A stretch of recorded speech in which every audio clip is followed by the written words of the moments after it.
నమస్తే, నేను Keshav. Welcome to Suman TV. ఆంధ్రప్రదేశ్లో వరదలు విలయతాండవం చేస్తున్నాయి. మరోవైపు వర్షం రూపంలో ప్రకృతి కూడా విరుచుకుపడుతోంది. దీనికి సంబంధించినటువంటి కారణాలు ఏంటి? సైంటిస్టులు చెప్తున్నటువంటి మాటలు ఒక విధంగా ఉన్నాయి. శాస్త్రం కూడా మరోవైపు నుంచి కొన్ని కారణాలని, కార్యకారక సంబంధాలని వివరిస్తోంది. అలాంటి పరిణామాలు ఏవైనా ప్రస్తుతం విజయవాడ మీద విరుచుకుపడుతున్నాయా? వీటి వల్లనే ఎక్కువ బాధిత ప్రాంతంగా కృష్ణా తీరం ఏర్పడుతుందా? ఈ అంశం పైన విశ్లేషణ చూద్దాం. మనతో పాటు ప్రముఖ ఆస్ట్రాలజర్ ప్రదీప్ జోషి ఉన్నారు. ప్రదీప్ జోషి గారు నమస్కారం. నమస్తే అండి. ప్రదీప్ జోషి గారు, ఈ వరదలు, ఈ తీవ్రత పెరుగుతున్నటువంటి తీరు పైన ఫస్ట్ ఒక మాట ఏం చెప్తున్నారంటే, ఈ అమావాస్య ఎఫెక్ట్ కొంత ఉంది, దానివలన సముద్రం కూడా కొంచెం పోటు మీద ఉంది కాబట్టి వరద తీవ్రత మరింత ఎక్కువగా ఉంది అంటున్నారు. అలాంటి సంకేతాలు ఏమైనా ఉన్నాయా, లేదా శాస్త్రపరంగా సైంటిస్టులు చేస్తున్నటువంటి విశ్లేషణలు మాత్రమే మనం నమ్మాల్సినటువంటి పరిస్థితి ఉందా? మీరేం చెప్తారు? శ్రీ గురుభ్యో నమః, శ్రీమాత్రే నమః. ఫస్ట్ నేను ప్రజలందరికీ చెప్పేది ఏంటంటే, ధైర్యంగా ఉండండి. ఎవరు కూడా ధైర్యాన్ని కోల్పోవద్దు. ఒకరినొకరు తప్పకుండా సాయం చేసుకోండి. ఈ విపత్ కాలంలో నువ్వా నేనా అని కాకుండా మనం అందరం కలిసి జాగ్రత్తగా ఉండాలని ఫస్ట్ ఆలోచన చేసుకోండి. ఇప్పుడు నేను ఆల్రెడీ ఈ గ్రహస్థితి అప్పుడు, ఈ యొక్క ఉగాది పంచాంగ శ్రవణం అప్పుడే సుమన్ టీవీలో చెప్పాను. ఈ సంవత్సరము ప్రకృతి విపత్తులు బాగా రాబోతున్నాయని చెప్పాను. బద్రీనాథ్ లో, కేదార్నాథ్ అక్కడ కూడా విలయం తాండవం వస్తుంది అని చెప్పాను. అది జరిగింది. అది జరిగిన తర్వాత ఇదే సుమన్ టీవీలో డిస్కషన్ జరిగినప్పుడు మళ్ళీ చెప్పాను, ఆగస్టు 18 నుంచి అక్టోబర్ 18వ తారీఖు వరకు జల ప్రళయాలు ఉంటాయి, ప్రకృతి వైపరీత్యాలు ఉంటాయి అని చెప్పాను. ఇప్పుడు అదే జరుగుతుంది కూడా. కాబట్టి నేను ప్రజలందరూ చెప్పేది ఏంటంటే, గ్రహస్థితులను బట్టి ప్రకృతి విపత్తులు వస్తానే ఉంటాయి. కానీ వాటిని ఎదుర్కొనేటువంటి సామర్థ్యాన్ని మనము, ధైర్యాన్ని మనం తెచ్చుకోవాలి. ఎందుకోసమంటే ఇక్కడికి నీళ్లు రావు అని ఎవరు చెప్పరు. నీళ్ళు ఎక్కడికి రావాలంటే అక్కడికే వస్తాయి. దాన్నే ప్రళయం అంటారు. మనం మంచిగా ఇక్కడికి నీళ్లు రావు అన్న ఆనందంలోనే ఇల్లు కట్టుకుంటాం, అక్కడ నీళ్లు వస్తాయి. లేదు అంటే భూకంపాలు వస్తాయి, లేదంటే అగ్ని ప్రమాదాలు జరుగుతాయి. సో గ్రహస్థితి బాగా లేనప్పుడు ప్రకృతి విపత్తులు అనేటివి సాధారణంగానే జరుగుతాయి. సో ఎవరి గ్రహస్థితి బాగాలేదు, ఎవరి టైం బాగాలేదు, వాళ్ళు చనిపోతారు, మిగతా వాళ్ళు బతుకుతారు. నేను ఇట్లాంటివన్నీ ఏమనుకుంటామంటే, మనము భగవంతుడు మనకి ఒక ఎగ్జామ్ పెట్టాడు అని అనుకోండి. భగవంతుడు మనకు పరీక్ష పెట్టాడు, మనం ఒక్కరికొకరు ఎంత సాయం చేసుకుంటాము, మనలో మానవత్వం ఎంత ఉంది అనేది భగవంతుడు మనకి టెస్ట్ పెట్టాడు అని చెప్పేసి అనుకుంటాం.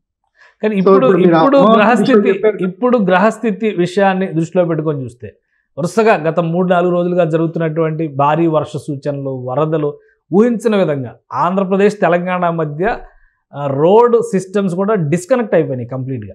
సో ఆ స్థాయిలో వరదలు వస్తాయని ఎవరు ఊహించలే. ఇవి ఎందుకు జరుగుతున్నాయి? ఇవి జరిగేటువంటి క్రమంలో గ్రహస్థితి, గ్రహాల మార్పు, పంచాంగం, జ్యోతిష్యం ప్రభావం కూడా ఏమైనా ఉందా? మనం నమ్మినా నమ్మకపోయినా సూర్యుడి కిరణాలు అయితే పడుతున్నాయి, వాటిలో డి విటమిన్ అట్లా ఉంటున్నాయి, చంద్రుడి యొక్క ప్రభావం ఉంటుంది. ఈ గ్రహాల గురించి తెలుసుకోవడమే జ్యోతిష్ శాస్త్రం. జ్యోతిష్ శాస్త్రమే ఒక అద్భుతమైన సైన్స్. దీన్ని ఆధారంగా చేసుకొని ముందే మేము చెప్పాం, జాగ్రత్తగా ఉండండి ప్రభుత్వాలు, ఈసారి వర్షాలు చాలా విపరీతంగా పడతాయి, వరదలు రాబోతున్నాయని చెప్పారు. ప్రకృతిలో ప్రకృతి తన పని చేసుకుంటూ వెళ్తుంది. మనిషి ఏం చేస్తాడు అంటే, ఈ యొక్క నీటిని ఒకవైపు ఒడిసి పట్టాలని ప్రయత్నం చేస్తాడు. అలా ఒడిసి పట్టే ప్రయత్నంలో ప్రకృతి తన పని తాను చేసుకుంటుంది. చూడండి, వాటర్ కి ఒక మెమొరీ ఉంటుంది. వాటర్ మెమొరీ తనకి తగ్గట్టుగా తన దారిని తాను వెతుక్కుంటూ వెళ్ళిపోతూ ఉంటుంది. మనం వాటర్ మెమొరీకి అగేన్స్ట్ గా మనం రోడ్లు కట్టినా, ఏం చేసినా, అది ఎప్పుడు రావాలో, ఎప్పుడు తుడిచిపెట్టుకోవాలో అదే జరుగుతుంది. అది పెద్ద ఆశ్చర్యమేం కాదు. కాకపోతే ప్రస్తుతం అయితే శుక్రకేతు యుతి ఉంది కాబట్టి గ్రహస్థితి అస్సలు బాగాలేదు. ఇట్లాంటి ప్రకృతి విపత్తులు ఇంకా ఏర్పడతాయి. ఇది బిగినింగ్ మాత్రమే. ఆంధ్రాలో ఇది కేవలం, ఆంధ్రప్రదేశ్ లో కానీ తెలంగాణలో ఇది బిగినింగ్ మాత్రమే. ఇంకా ఇది అక్టోబర్ 18 వరకు ఈ యొక్క మూమెంట్ ఉంటుంది. అక్టోబర్ 18 తర్వాత కాస్త తగ్గుతుంది. కానీ మళ్ళీ డిసెంబర్ లో కూడా విశాఖ తీరంలో కూడా, మళ్ళీ డిసెంబర్ లో విశాఖపట్నము, శ్రీకాకుళము అక్కడ కూడా విపరీతమైన తుఫాన్లు వచ్చేటువంటి అవకాశం ఉంది. ఈసారి ఏం జరిగింది అని అంటే, ఫిబ్రవరి నుంచి మళ్ళీ వచ్చేటువంటి, అంటే 2024 ఫిబ్రవరి నుంచి 2025 ఏప్రిల్ 18వ తారీఖు వరకు పంచగ్రహ కూటమికి, షష్టగ్రహ కూటమికి బిట్వీన్ సమయం అన్నమాట ఇది. సో ఈ సమయం అంతా కూడా విపత్కాలము అంటారు. ఈ విపత్కాలాన్ని మీరందరూ కూడా గుర్తించండి. అందుకే నేను ప్రజలందరూ కూడా చెప్పేది ఏంటంటే, ధైర్యంగా ఉండండి, సేఫెస్ట్ ప్లేస్ లో ఉండండి, ప్రకృతిని ఆరాధించండి, అమ్మవారిని ఆరాధించండి. నేనే గొప్పవాణ్ణి అని ఎప్పుడు విర్రవీగొద్దు. నేను గొప్పవాణ్ణి, టెక్నాలజీ గొప్పది, సైన్స్ గొప్పది అనుకుంటే ప్రకృతి చిటికేస్తే చాలు. రాత్రికి రాత్రి ఏమైంది, విజయవాడ మొత్తం మునిగిపోయింది. సో ప్రకృతి అంటే అమ్మవారు. అందరూ కూడా అమ్మవారిని శరణు వేయండి, ఆ అమ్మవారిని చూసుకుంటుంది. ఇప్పటి వరకైతే థ్యాంక్ గాడ్ మన కనకదుర్గ అమ్మవారు అందరినీ కాపాడుతుంది అనుకుంటున్నాము. ఎందుకోసం అంటే ఎక్కువ మరణాలు అయితే ఏం జరగలేదు విజయవాడలో. విలయ తాండవం అయితే ఉంది కానీ మరణాలు అయితే జరగట్లేదు. కాబట్టి ఇకపై జాగ్రత్తగా ఉండండి అందరు కూడా ఒకరినొకరు. గ్రహ కూటమి ప్రభావం అంటే పంచగ్రహ కూటమి కావచ్చు, షష్టగ్రహ కూటమి కావచ్చు, మీరు అన్నదాని ప్రకారం ప్రభావం తీవ్రత తగ్గాలంటే రెమెడీస్ ఇంకేమైనా ఉన్నాయా? ఓన్లీ ఇదేనా? ప్రకృతి ఆరాధన అనేది ఒక రెమెడీగా చెప్తున్నారు మీరు, ఇంకేమైనా ఉన్నాయా? రెమెడీ అంటే యజ్ఞ యాగాదులు చేయడమే, ప్రకృతికి శాంతి చేయడానికి సంబంధించిన యజ్ఞ యాగాదులు చేయడమే. పూర్వకాలంలో భాస్కరాచార్యులు అనే ఆయన పెద్దవారు ఉండేవారు. ఆయన సమయంలో ఇలా విపత్తు వస్తే కృష్ణానదిని దారి మలిచింది కూడా ఆయన్నే. అది ఇప్పటికి కూడా మనకి సౌభాగ్య భాస్కర భాష్యం అనే ఒక గ్రంథంలో ఉంది. అది మన ఆంధ్రప్రదేశ్ లో రాజమండ్రిలో మన యొక్క ప్రాంతం లోపల కోస్తా బ్రాహ్మణులు మంచి మంచి మహాపండితులు ఉండేవాళ్ళు. సో ఇప్పుడు కూడా అందరికీ చెప్పేది ఏంటంటే యజ్ఞ యాగాదులు చేయండి, ప్రకృతిని శాంతి పరచాలి అని అంటే ఒకటే మార్గం, యజ్ఞ యాగాదులు చేయడం. ఆ యజ్ఞ యాగాదులు చేస్తేనే ఆ ప్రకృతి ప్రళయం అనేది, విలయం అనేది ఆగిపోతుంది. ఎందుకోసం అంటే మన కంట్రోల్లో ఉన్నది ఏదీ లేదు. ఈ ప్రకృతిని కంట్రోల్ చేయాలంటే వేదము, శాస్త్రం, దాని ద్వారా యజ్ఞ యాగాదులు చేస్తే బాగుంటుంది. నేను గౌరవ ముఖ్యమంత్రి చంద్రబాబు నాయుడు గారు చెప్పేది ఏంటంటే మీరు తొందరగానే ఏదైనా ఒక మంచి యజ్ఞం చేయండి, ప్రకృతి శాంతించాలని చెప్పి.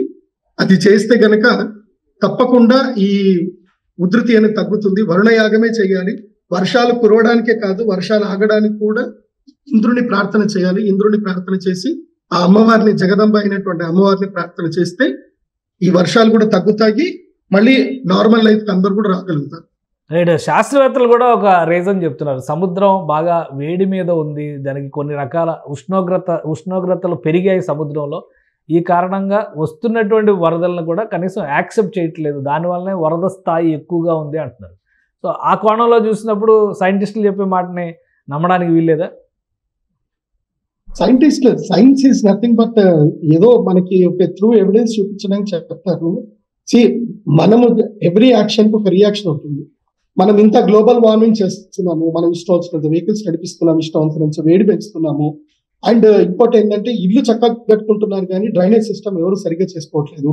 ఈ మధ్య మనం చూస్తున్నాం, హైడ్రా చేంజ్ చేస్తుంది బఫర్ జోన్ అని చెప్పి మొత్తం అందరినీ ఇళ్ళని కూల్చేస్తుంది. ఎవరెవరో ఇష్టంగా కళ్ళలు చదువుదామని కట్టుకుంటున్నారు. గవర్నమెంట్ పర్మిషన్ ఇచ్చింది అని చెప్తున్నారు, అయినా సరే ఇల్లు కూడా కొట్టేస్తున్నారు. సో ఇవన్నీ కూడా ఆయా ప్రభుత్వాలకి ప్రణాళికలు ఉండాలి. వాటర్ కి ఒక వేవ్ ఆఫ్ మెమొరీ ఉంటుంది, అది బాగా గుర్తు పెట్టుకోండి. వాటర్ మెమొరీని గనక మనం సరిగ్గా క్యాప్చర్ చేసుకొని మన ఇల్లు సరిగ్గా కట్టుకుంటే మనం బాగుంటాం. కానీ వాటర్ మెమొరీని సరిగ్గా క్యాప్చర్ చేయకుండా, వాటర్ మూవ్మెంట్ సరిగ్గా మనం చూసుకోకుండా కట్టుకుంటే ఇదే పరిస్థితులు ఉంటాయి. ఇప్పుడు తగ్గినట్టుగా చూడొచ్చా? ఇప్పుడు ఈ 2-3 రోజుల్లో మళ్ళీ ఈ రోజుకి కాస్త శాంతించింది, విజయవాడ పరిసర ప్రాంతాల్లో కూడా వర్షం పడడం లేదు, కాకపోతే వాతావరణం మాత్రం మేఘావృతం అయి ఉంది, చల్లగా ఉంది అంటున్నారు. ఎగువను వర్షాలు పడి వరద తీవ్రత పెరిగితే తప్పితే ప్రస్తుతానికి గండం లేదు, కష్టం లేదు అంటున్నారు. ఇంకేమన్నా ఉన్నాయా దీనికి సంబంధించి మాట్లాడడానికి? ఇప్పటికి ఇంకా వర్షాలు తగ్గలేదు. నేను చెప్తాను కదా, అక్టోబర్ 18వ తారీఖు వరకు ఇలాగే వర్ష తీవ్రత ఉంటుంది. ఈ పైన తుంగభద్ర ఇంకా నేను చెప్తాను చూడండి, కర్నూలులో ఒకసారి విపత్తు వచ్చింది. అప్పుడు కూడా ముందుగానే మేము సూచించాము.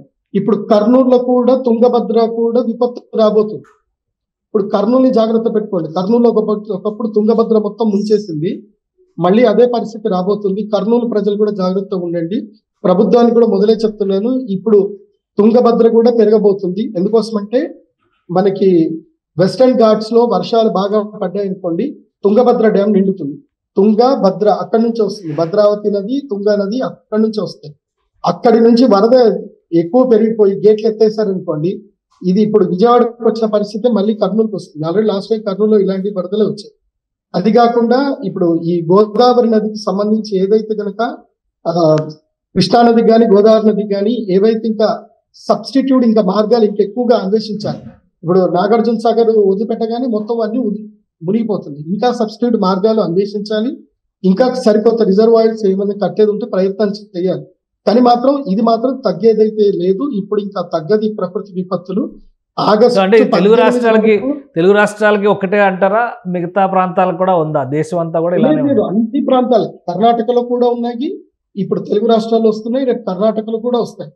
చూడండి, అక్టోబర్ 18 వరకు జల ప్రళయాలు ఉంటాయి. అక్టోబర్ 18 నుంచి డిసెంబర్ 18 వరకు రోగపీడలు ఉంటాయి. డిసెంబర్ 18 తర్వాత జనవరి 18, 22 వరకు భూకంపాలు ఉంటాయి. జనవరి 22 తర్వాత మళ్ళీ విషరోగాలు రావడం అనేది జరుగుతుంది. ఏప్రిల్ 14వ తారీఖు షష్టగ్రహ కూటమి ఏర్పడుతుంది. అప్పటి వరకు ఏదో ఒక రూపంలో ఈ ప్రపంచంలో విపత్తులు జరుగుతూనే ఉంటాయి. ఇది అందరూ కూడా గుర్తించండి. రైట్. అంటే షష్టగ్రహ కూటమి ఏర్పడే వరకు ఈ పరిస్థితులు మనుషుల్ని పీడించే విధంగా ఉంటాయా? అవును, అంతే. పంచగ్రహ కూటమి నుంచి షష్టగ్రహ కూటమి వరకు సంధి కాలము అంటారు. ఈ సంధి కాలంలోనే ఇన్ని విపత్తులు జరిగాయి. మనం చూసుకుంటే ఫిబ్రవరి నుంచి క్యాలిక్యులేషన్ వేసుకోండి, విపత్తులు జరుగుతూనే ఉన్నాయి. ఎక్కడ తగ్గట్ల. ఇప్పుడు ఉత్తరాఖండ్ అయిపోయింది అని అనుకునే లోపలనే గుజరాత్ లో స్టార్ట్ అయింది. కేరళలో వచ్చింది, కేరళ తర్వాత గుజరాత్, కేరళ వచ్చింది, గుజరాత్ వచ్చింది, తర్వాత ఇప్పుడు ఆంధ్రప్రదేశ్ లో, తర్వాత తెలంగాణలో, తర్వాత కర్ణాటకలో, తమిళనాడులో కూడా వస్తుంది. సో వీటికి రెమెడీస్ కనుక మనుషులు ముందు ప్రకృతి విధ్వంసానికి పాల్పడకుండా ప్రకృతిని ఆరాధించడం మొదలు పెడితే కొంతవరకు ఉపశమనం లభించవచ్చు అంటారు. అంతే. ఒకటి ప్రకృతి ఏం చెప్తుంది, జ్యోతిష్ శాస్త్రం ఏం చెప్తుందంటే, ఎప్పుడైతే మనుషుల్లో ఎక్కువగా స్వార్థ గుణం పెరుగుతుందో, ప్రకృతిని ప్రేమించడము తగ్గిపోతుందో, జంతువులను హింసించడం ఎక్కువైపోతుందో, ఎదుటి వ్యక్తి అంటే కేవలం మనిషే కాదు, ఈ ప్రకృతిలో ఏ జంతువు అయినా సరే హింస ఎక్కువగా పెరిగిపోతుంది అనుకో, ప్రకృతి వచ్చి ఏం చేస్తుందంటే దానికి బ్యాలెన్స్ చేసి వెళ్ళిపోతుంది. కాబట్టి హింస తగ్గించండి అందరూ. మీకు దెబ్బ తగిలితే ఎంత నొప్పి ఉందో ఎదుటి వ్యక్తి కూడా అంతే నొప్పి అవుతుంది. ఈ ఆలోచనతో ముందుకెళ్ళండి. ప్రకృతి మనల్ని ఏం చేయదు. ఈ ఆలోచన లేకుండా మనం ఇష్టం వచ్చినట్టుగా మన యాక్షన్స్ మనం చేసుకుంటే, every action as a reaction, ప్రతి యాక్షన్ ఒక రియాక్షన్. ప్రకృతి సర్దుబాటు చేస్తుంది. అయితే ఇలాంటి పరిస్థితులు వచ్చినప్పుడు ప్రకృతి సర్దుబాటు చేస్తుంది. అంతే. ప్రకృతి తాను క్లియర్ చేసేస్తుంది, లెవెల్ చేసి పెట్టేస్తుంది, గుణపాఠం చెప్తుంది, వార్నింగ్ ఇస్తుంది, వెళ్ళిపోతుంది. మళ్ళీ మనం అదే పద్ధతి ఉన్నాం అనుకోండి, మళ్ళీ ఇదే చేస్తుంది. సింపుల్. కల్కి సినిమాలో మనకి విలన్ క్యారెక్టర్ చెప్పరా, మీకు అన్ని దేవుడు ఇచ్చాడు, మీరు అన్నిటిని నాశనం చేసుకున్నారు, నేను కాపాడాను. సేమ్ ఇప్పుడు అదే జరుగుతుంది. మళ్ళీ మనందరం కూడా కాంప్లెక్స్ ఎత్తుకోవాలి. విలనే దేవుడు అవుతాడు అంటారు. ఉన్న కాంప్లెక్స్ నాశనం చేసుకుంటున్నాము, కొత్త కాంప్లెక్స్ ఎత్తుకుంటున్నాము. సో ఈ కాంప్లెక్స్ కాపాడే బాధ్యత కూడా మన మీదే ఉందంటారు. మన మీదనే ఉంది. అందుకే ఈ రోజు నేను ఈ విపత్తు వస్తుందని తెలిసే ఈ రోజు నేను బగలాముఖి పూజ మా అమ్మవారి గుడిలో పెడుతున్నాను. ఇప్పుడు ఈ విజయవాడలో ఉండే వాళ్ళకు కూడా ఎవ్వరికి నష్టం జరగకూడదు, ప్రాణ నష్టం అస్సలు జరగకూడదు అని చెప్పి ఇవాళ మేము బగలాముఖి తంత్ర పూజ చేస్తున్నాం ఇక్కడ మా అమ్మవారి గుడిలో. నాకు అమ్మవారిని ప్రార్థన చేస్తాను, అమ్మ ఇప్పటికైనా శాంతించమ్మ, కృష్ణమ్మ, ఇంకా తగ్గమ్మ, అందరినీ కాపాడమ్మా అని చెప్పి అమ్మలాగానే అందరినీ ప్రార్థన చేయమని ఇప్పటికి కూడా వేడుకుంటాను నేను. చూద్దాం, అమ్మవారి ప్రార్థన చేసుకుందాం. ఈ 2 రోజులు ఆ కనకదుర్గమ్మ తల్లి మనందరినీ కాపాడాలి. ఇప్పుడు అంటు రోగాలు వస్తాయి, అంటు రోగాలు రాకుండా జాగ్రత్త పడండి. సాధ్యమైనంత వరకు అందరు మీ ఇళ్లకు తాళాలు వేసుకొని దూరంగా వెళ్ళి మీ చుట్టాల ఇంట్లో ఉండండి. కాస్త తగ్గుముఖం పెట్టిన తర్వాత రండి. అక్కడ కూడా ప్రమాదాలు వస్తాయి కదా ఎవరింట్లో ఉన్నా కానీ. ఏదైనా ఈ టైంలోని నిజమైన చుట్టాలు ఎవరు, నిజమైన బంధువులు ఎవరు, రాబంధువులు ఎవరు తెలుస్తారు. సో తెలుసుకోవడానికి ప్రకృతి ఒక అవకాశం కల్పించింది అంటారా మరి? కానీ సముద్రంలో ఏదో అమావాస్య వలన ఆటుపోట్లు జరిగేటువంటి క్రమంలో వచ్చిన మార్పుల వలన విపత్తు పెద్దదిగా కనిపిస్తుంది. కానీ మిగతా విషయాలతో పోల్చి చూసినప్పుడు ఈ ఆటుపోట్ల ప్రభావం ఎంతవరకు ఉంటుంది? యాక్చువల్ ఏంటంటే సముద్రానికి ఒక గుణం ఉంటుంది. మన భూమి చుట్టూ చంద్రుడు తిరుగుతూ ఉంటాడు కాబట్టి చంద్రుడు తిరగడం వల్ల టైడ్స్ అనేటివి సముద్రంలో ఏర్పడతాయి. ఇది న్యాచురల్, ఇది ఫిజిక్స్, ఇది అందరికీ కామన్ గా తెలిసిన విషయం. అమావాస్య వచ్చినప్పుడు ఆటుపోటు అనేది పెరుగుతా ఉంటుంది. ఇప్పుడు సముద్రంలో నీళ్లు కలుద్దామన్నా సముద్రం తీసుకోదు, రిసీవ్ చేసుకోదు, పోటు ఎక్కువ కొట్టేస్తూనే ఉంటుంది. బట్ అట్లాంటిది ఏం లేదు. ఇది అమావాస్య, ఇప్పుడు వర్షాకాలం కాబట్టి పోటు ఎక్కువగా ఉంటుంది కాబట్టి కాస్త వాటర్ రిసీవ్ చేసుకునే డ్యూరేషన్ అనేది ఒక 10%, 20% తగ్గుతుంది. అంటే న్యాచురల్ టైం కన్నా ఈ టైంలో కొంచెం డ్యూరేషన్ తగ్గుతుంది. కానీ ఈ ప్రకృతిలో సహజం అది. అమావాస్య, పౌర్ణమి సముద్ర మాటుపోట్లు అనేటివి అది సహజం. అది కానీ గ్రహాల ప్రభావమే ఎక్కువ ఉందంటారు మీరు, గ్రహ కూటముల ప్రభావమే ఎక్కువ ఉందంటారు. పంచగ్రహ కూటమి ప్రభావం ఎప్పుడైతే వస్తుందో ప్రకృతిలో యాక్షన్ అనేది ఉంటుంది. అది అది ఎప్పుడు వస్తుందా, విరివిగా వచ్చేదా లేదా అరుదుగా వచ్చినటువంటి సందర్భం? వచ్చింది ఇది 14 ఏళ్ల తర్వాత వచ్చింది. ఇది 14 ఏళ్ల తర్వాత వచ్చింది. ఓకే, ఇది ఇప్పుడు వచ్చింది అంటే ఇది దాటిందంటే మళ్ళీ 2040 దాకా రాదు. ఈ సంవత్సరం 2024 సంవత్సరం గండం. మీకు కావాలంటే సుమన్ టీవీలో వెళ్ళి వెనక్కి చూసుకోండి. 2024 పెనుముప్పు అని చెప్పి నేను ఆల్రెడీ చెప్పాను. ఆల్రెడీ 5 ఏళ్ల క్రితం చెప్పాను, 2019లో చెప్పాను. 2024 పెనుముప్పు. ఎందుకోసం అంటే ఇది పంచగ్రహ కూటమి షష్టగ్రహ కూటమి జరుగుతుంది కాబట్టి ముప్పు ఉంది. ముప్పు ఉన్నంత మాత్రాన మనం ఏం చేయలేం. ప్రకృతిని మనం ఎదుర్కోలేం. మనం అమ్మవారిని ధ్యానం చేసుకోవడం తప్ప ప్రకృతిని మనం అరచేయబెట్టి మనం ఆపలేము. అది ఎవరి వల్ల సాధ్యం కాదు. నేను విజయవాడలో ఉండే వాళ్ళకి చెప్పేది ఏంటంటే, మీరు కృష్ణమ్మకి మొక్కుకోండి. అందరు కూడా దొప్పెలో దీపం పెట్టి కృష్ణమ్మకి దొప్పెలో దీపం వదలండి. అమ్మ నీ ఒడి నింపుతామమ్మా, మా ఇల్లు నింపకమ్మా అని చెప్పేసి కృష్ణమ్మని ధ్యానం చేసుకోండి. అందరు కూడా ఇది గోధుమ పిండితో పసుపు రంగులో ఒక దీపం తయారు చేయండి. అందులో ఒక వత్తి వేయండి. తర్వాత ఒక చాటగాని ఏదైనా వేసి కృష్ణమ్మకి ఇది ముడుపు చెల్లించండి, వదలండి, దీపం వదిలేయండి. మీ ఇంట్లో దీపం ఆర్పకుండా కృష్ణమ్మ చూసుకుంటుంది. ఆ కృష్ణమ్మనే వేడుకోండి, అందరు వేడుకోండి. అంతకుమించి మనం చేసేది ఏంటి? ఈ పరిహారం అయితే ఇమీడియట్లీ అందరు చేయండి. కృష్ణమ్మకి దీపదానం చేయండి అందరు కూడా. Right. Thank you Pradeep Joshi గారు. ఇది గ్రహ కూటముల ప్రభావాన్ని నివారించాలంటే కొన్ని రెమెడీస్ ప్రదీప్ జోషి గారు చెప్తున్నారు. ఇక శాస్త్ర విజ్ఞాన పరంగా చేసేటువంటి విశ్లేషణలు ఒకవైపు, అలానే జ్యోతిష్ శాస్త్రం చెప్తున్నటువంటి పరిష్కారాలు ఒకవైపు, 14 ఏళ్ల తర్వాత వచ్చినటువంటి పంచగ్రహ కూటమి ప్రభావమే ఎక్కువగా ఉంది కాబట్టి ఈ 6 నెలల పాటు వరుసగా ఏదో ఒక రూపంలో ప్రకృతి విపత్తులు వచ్చి పడే అవకాశం ఉంది. ప్రజలు అప్రమత్తంగా ఉండాల్సినటువంటి అవసరం చాలా ఉందని ఆయన హెచ్చరిస్తున్నారు. ఇది స్పెషల్ డిస్కషన్. Keep watching.